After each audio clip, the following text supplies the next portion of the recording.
Hey everyone, Dylan here, and in today's video, I'm here with my girlfriend Sierra, or my wife. I have to get used to calling her. I have to get used to calling her my wife. But we have our cat here in Sierra's arms because she's been a pain while we've been trying to film this video, so she's gonna hold her. Last week, about a little over a week, I had a video called "Ask My Wife Questions About What It's Like Being with a Blind Person." And so she's going to answer those questions in this video today, and I'm going to give my own input, and it's going to be a bit of both of us. I say a balance, but I might end up talking more than her by accident. But anyways, without further ado, Sierra, take it away. She's happy on my lap, by the way. After we've had to do several takes. Yeah, because of this cat. Like 1,000. This is our oldest child, and she's been in pain, so... But anyways, shout out to both of our uncles, Chris and Charles, for sending us paragraphs of questions. I understand his. His uncle I've never met, and we've been together for 7 years. This year will be our 7th year. And so I never actually got to meet his uncle. My uncle, I only really see him on holidays, so... Both of them were wondering how our lives are, and then shout out to my friends / coworkers. They only asked about 1 or 2 questions because they have to deal with me 5 days a week, hearing about our life. Mm-hmm. Okay. So what's the first question? How difficult is it being with a blind person? This is from his uncle. One that you share a life with. I'm asking on a personal level. He needs to be independent, but also needs help on occasion. Do you find it hard to step back when you need to help him grow, but still be their assistant without rushing in? Is it a fine balance? And how does he react to your help? He's very independent. I only help him when we leave the house. If he's cooking something on the stove or oven, so I have to make sure that's on the right temperature, or if something that he can't read or use his phone, he will ask me to read it. Yeah, probably in maybe the very beginning, she was a little more rushing to help a little bit, but after the 3 years that you've been... I've been... Probably in December we'll reach about 3 years of being blind. But for the most part, just in the beginning, but after a while, she learned and got better. And I pretty much am mostly independent. If I can do it on my own without any help, I like it that way. And I'll begrudgingly ask her for help if I need it, but I'm not afraid to ask. If I really need help, I will ask her. And it's like she said... It's a learning process. Yeah. When I first started helping him, at first we didn't have a vehicle, so we walked everywhere. You've probably heard in some videos, some of the stuff that happened. When I first started helping, I actually ran him into a handicap sign. To justify me, I held him behind me. I thought he was closer than what he was. So, yeah, I accidentally ran him into a sign. Not just a regular sign, a handicap sign.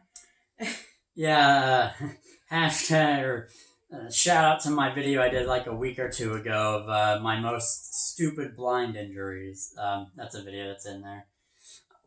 But, yeah, I'll, like I said, if I screw up on cooking something, or if there's something I just can't cook on my own, I'll ask Sierra for help for that. Or if I need her to read something or paper in the mail that I can't read. And most of the stuff in our house either has stickers or it talks back. And what we mean by stickers, just tape. I don't know how to read Braille, so that's the thing. The oven, microwave, blender, stove, it has stickers. I call them stickers. It's tape. It's stickers. It's tape. It's stickers.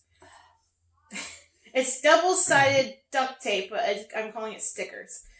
And so he can feel where it needs to press star or go onto the next...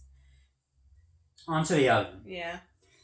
And in the blender. But otherwise, I try to do everything myself. I've learned to cook most things by myself. I've learned to do laundry by myself.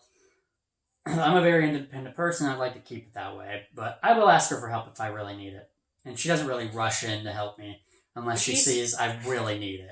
He's walked away with the cart before at the store. I literally walked away and he was like, I'm not taking this. And so he started walking with the cart. He didn't run into anything, luckily.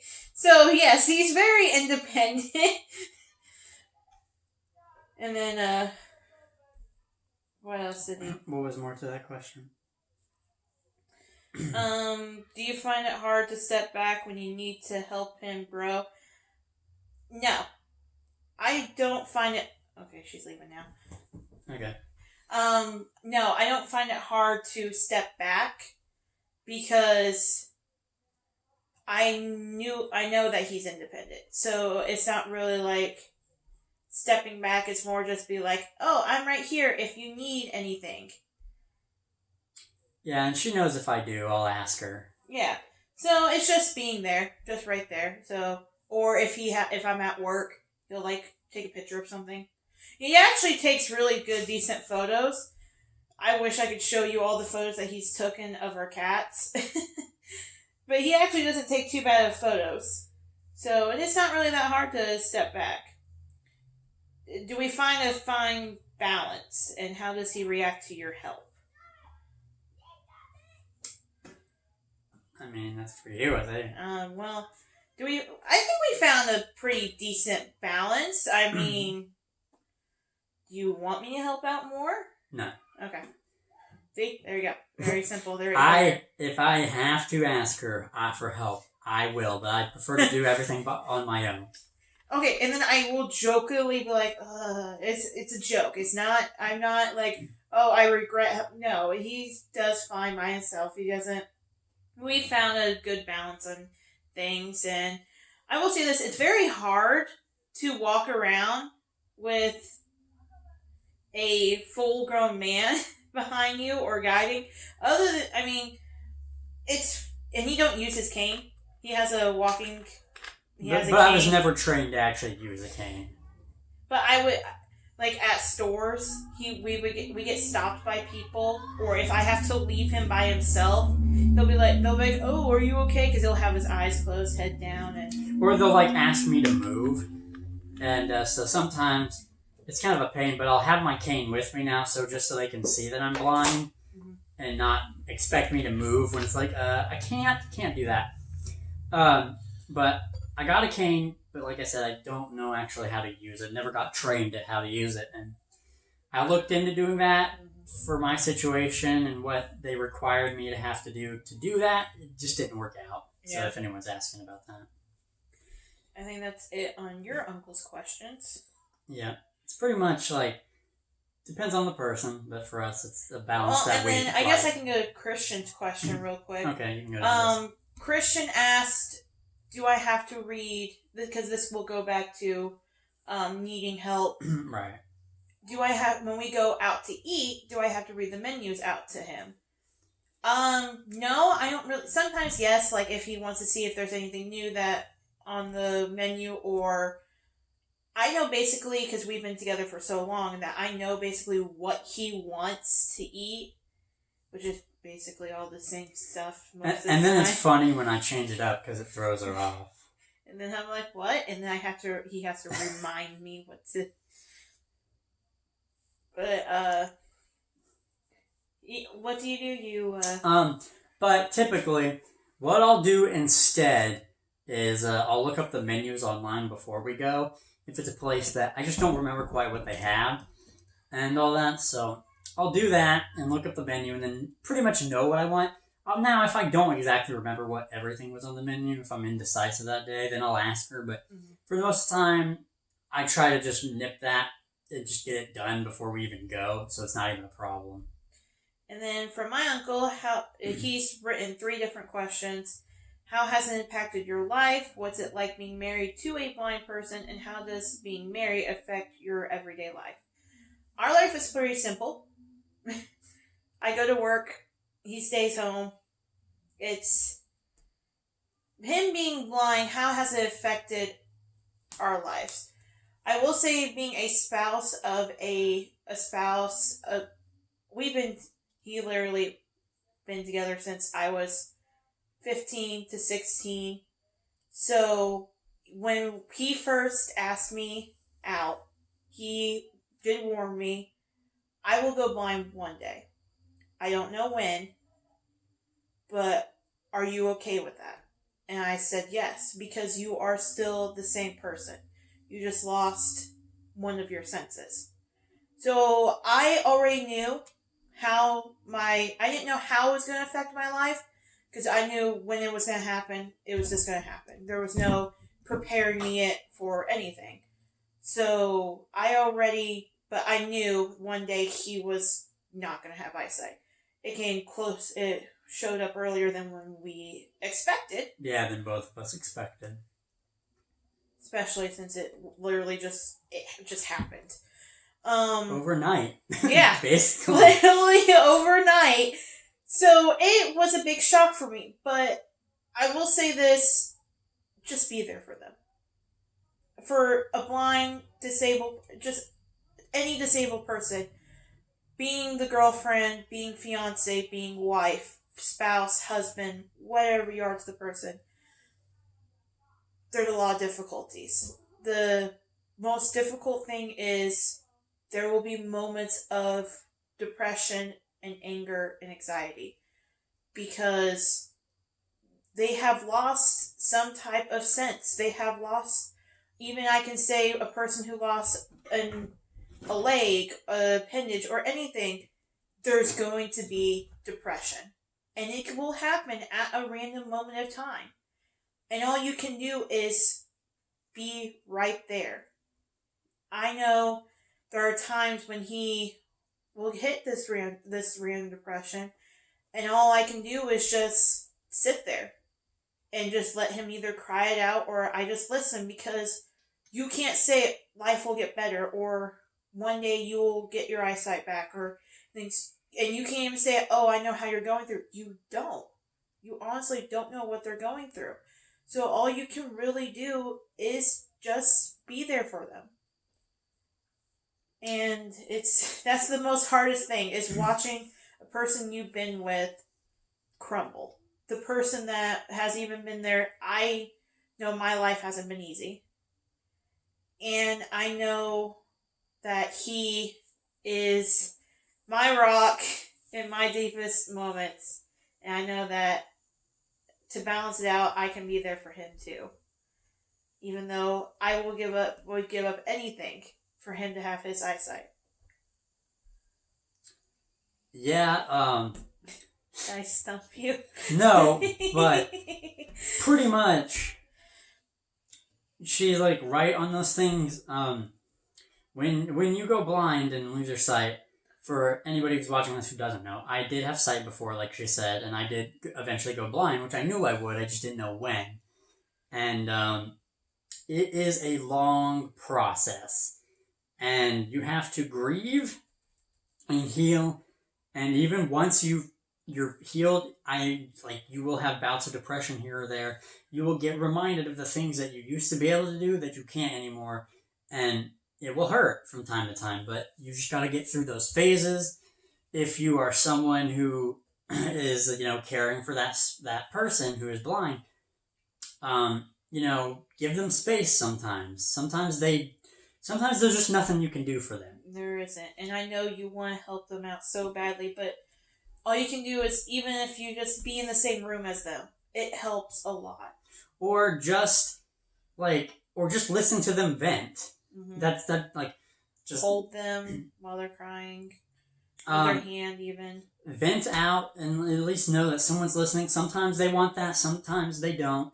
But just know, there's nothing you can really do about it, that you have to let the person that's blind get through it a little bit on their own. And if they need your help and want it, then they'll come to you. But otherwise, they have to deal with this mostly themselves. It's a mental battle with themselves. And even, like I said, once they fully get through everything, maybe not for every blind person, I don't want to speak for every blind person, but a lot of blind people will still never fully heal from it, and it'll still hurt from time to time, and you will still probably have some depression here and there.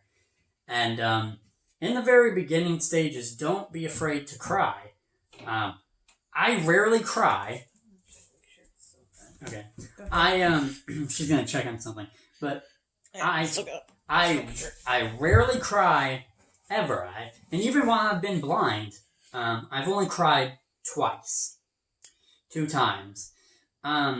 So, and I don't cry normally about anything, but I realized after I had been blind for a whole year, I was holding a lot of baggage in and emotion, and I just realized I needed to get that out. I'm not saying it'll make all the problems go away, but it will make you feel better and get some of the stuff out. So if you're blind, grieve, do what you need to do. Don't be afraid to cry. Get through it, and things will get better to a point. Yeah, just don't take all your anger out on your spouse, because you're going to be sad, you're going to be frustrated about being blind. And then or just because they don't get it. Don't, right. I know you're going to say something mean towards your spouse who is trying to help you. And I will say to the spouse, please understand that they're just frustrated. Yeah. That they don't mean anything that they're saying to you. They love you deeply. It's just, I know that it's hard and they're not going to get it, especially when they run into something and they're frustrated because they're like, why didn't you say anything? And I'm like, I'm sorry. Or even, you're just going to have to keep saying sorry because you don't understand what's going on. And, yeah, and if you're the person that is blind, try not to take it out on your spouse. I know it's a very emotional time for you. I know it's really hard, but try not to take it out on your significant other. They're just trying to help. It's not their fault. I mean, I don't know if I really took mine out on you. I know you've gotten frustrated. I've gotten frustrated. But you never really yell, so. No. You get frustrated. When I was going through it, even though I was really upset and emotional, I tried my hardest not to take it out on you. Actually, you held it in so much that you... I tried not to take it out on you because I knew it wasn't your fault, and getting mad at you was not going to help anything. And how you always put it, you have so much going on with your life already. You don't need me to add on to it. But, quote unquote. But so, I tried to do I'm sure I snapped at her here and there, just not meaning to, but for the most part, I kept myself in check from taking it all out on her. And I think, people who have went blind should try to do their best about it, but everything's a balance with us for the most part, But, yeah, I think that's, most of that question, I think. Yeah. How more has it impacted my life? I can't move furniture. You can't move furniture. Unless, if you do move furniture, you have to tell them that you moved the furniture. You can't just be like, oh, I moved this, and then they are like, oh, thanks for telling me after they ran right into it. Especially, I want to safety-proof my house. I honestly want to, because I have bookshelves. They're my great-grandmother's.